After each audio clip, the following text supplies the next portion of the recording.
Hi students, welcome to our channel. இன்னைக்கு நாம B.Pharm Bachelor of Pharmacy course பத்தின full detailsum பார்க்கலாம். வீடியோக்குள்ள போறதுக்கு முன்னாடி நீங்க நம்ம சேனலை சப்ஸ்கிரைப் பண்ணாம பார்த்துட்டு இருந்தீங்கன்னா சப்ஸ்கிரைப் பண்ணி கூடவே பெல் ஐகானும் கிளிக் பண்ணிக்கங்க. வாங்க வீடியோக்குள்ள போகலாம். B.Pharm கோர்ஸுக்கான டியூரேஷன் 4 years with internship. இந்த கோர்ஸுக்கான எலிஜிபிலிட்டின்னு பார்த்தீங்கன்னா 12th physics chemistry botany zoology படித்த ஸ்டூடெண்ட்ஸ் தான் B.Pharm ஜாயின் பண்ண முடியும். அப்படி இல்லை நான் 10th தான் படிச்சிருக்கேன்னு சொன்னால் D.Pharm படிச்சுட்டு B.Pharmல லேட்டர் என்ட்ரின்னு சொல்லி B.Pharm செகண்ட் இயரில் ஜாயின் பண்ணிக்க முடியும். B.Pharm கோர்ஸ் கவர்மெண்ட் இல்லைன்னா ப்ரைவேட் காலேஜஸில் படிக்க முடியும். ஆனால் கவர்மெண்ட் காலேஜஸ்ன்னு பார்த்தீங்கன்னா சென்னை அண்ட் மதுரை இந்த 2 காலேஜஸில் சீட் ஆஃபர் பண்ணுறாங்க. ஒவ்வொரு டிஸ்ட்ரிக்ட்லேயும் பேராமெடிக்கல் காலேஜில் B.Pharm சீட்ஸ் ஆஃபர் பண்ணுறாங்க. இது கவுன்சிலிங் மூலமாகவோ இல்லை ஸ்ட்ரைட்டாவோ காலேஜுக்கு போய் அட்மிஷன் வாங்கி படிக்க முடியும். இந்த கோர்ஸுக்கான கட் ஆஃப் கால்குலேஷன் பார்த்தீங்கன்னா பேராமெடிக்கல் கோர்ஸ் எல்லாத்துக்குமே ஒரே மாதிரி தான் கால்குலேட் பண்ணணும். B.Pharmக்குன்னு தனியாக அப்ளிகேஷன் விட மாட்டாங்க. பேராமெடிக்கல் கோர்ஸு எல்லாமே ஒன்றா தான் அப்ளிகேஷன் விடுவாங்க.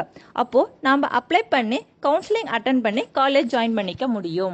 சிலபஸ் எப்படி இருக்குன்னு பார்த்தீங்கன்னா நீங்கள் படிக்கிறது எல்லாமே மெடிசன்ஸ் ரிலேட்டடாக தான் இருக்கும். For example pharmaceutical analysis, pharmaceutical inorganic chemistry, pharmacology, biochemistry இந்த மாதிரியான சப்ஜெக்ட் தான் படிக்க போகிறீங்க.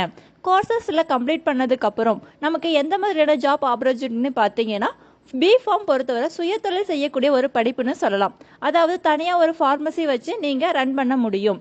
பட் அதுக்கு முன்னாடி நீங்கள் ஏதாச்சும் ஒரு ப்ரைவேட் ஹாஸ்பிட்டலில் அட்டாச் ஆகி இருக்கிற ஃபார்மசியில் எக்ஸ்பீரியன்ஸ் கெயின் பண்ணதுக்கு அப்புறம் தான் நீங்கள் தனியாக ஃபார்மசி வச்சு நடத்த ரொம்ப முக்கியமாக ஒரு கைடன்ஸாக இருக்கும்.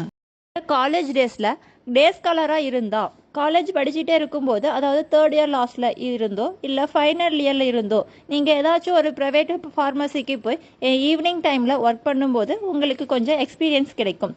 நீங்கள் படிக்கும்போது சரி, டிகிரி கம்ப்ளீட் பண்ணதுக்கப்புறமும் சரி ரொம்ப யூஸ்ஃபுல்லாக இருக்கும். நீங்கள் படிக்கும்போதே எக்ஸ்பீரியன்ஸ் கெயின் பண்ண ஆரம்பிச்சிங்கன்னா நீங்கள் ஒரு டிகிரி படித்து முடிச்சுட்டு வந்த உடனே சின்னதாக ஒரு ஃபார்மசி ஸ்டார்ட் பண்ண ரொம்ப ஹெல்ப்ஃபுல்லாக இருக்கும். இதுலேயே இன்னும் மாஸ்டர் டிகிரிலாம் பண்ணதுக்கப்புறம் drug safety assistant, clinical pharmacist, pharma industry, medical ரெப்ரஸன்டேட்டிவ்லேயே நீங்கள் ஜாயின் பண்ண முடியும். அண்ட் ட்ரக் ரீட்டைலராகவும் கூட நீங்கள் இருக்க முடியும். மெடிக்கல் ரெப்ரஸன்டேட்டிவாக கூட இருக்க முடியும். இல்லைனா சில ரூல்ஸ் அண்ட் ரெகுலேஷன் ஃபாலோ பண்ணி ஃபார்மஸ்டிக்கல் கம்பெனி கூட நீங்கள் ரன் பண்ண முடியும். இதில் இன்னும் நாலேஜ் டெவலப் பண்ணிக்கிட்டு இருக்கிற கம்பெனிலேயே ஹையர் பொசிஷனுக்கு நம்மளால் முன்னேறி போக முடியும். இதுக்கு கவர்மெண்ட்லேயும் நிறைய ஜாப் கால்ஃபர் பண்ணிட்டு இருக்காங்க.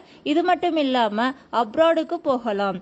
ஓகே ஸ்டூடெண்ட்ஸ், இந்த வீடியோவில் ஏதாச்சும் டவுட் இருந்தாலோ இல்லைன்னா எக்ஸ்ட்ரா இன்ஃபர்மேஷன் தேவைப்பட்டாலோ ஸ்க்ரீனில் தெரிய நம்பருக்கு கால் பண்ணி டீட்டெயில்ஸ் தெரிஞ்சுக்கலாம். தேங்க்ஸ் ஃபார் வாட்சிங்.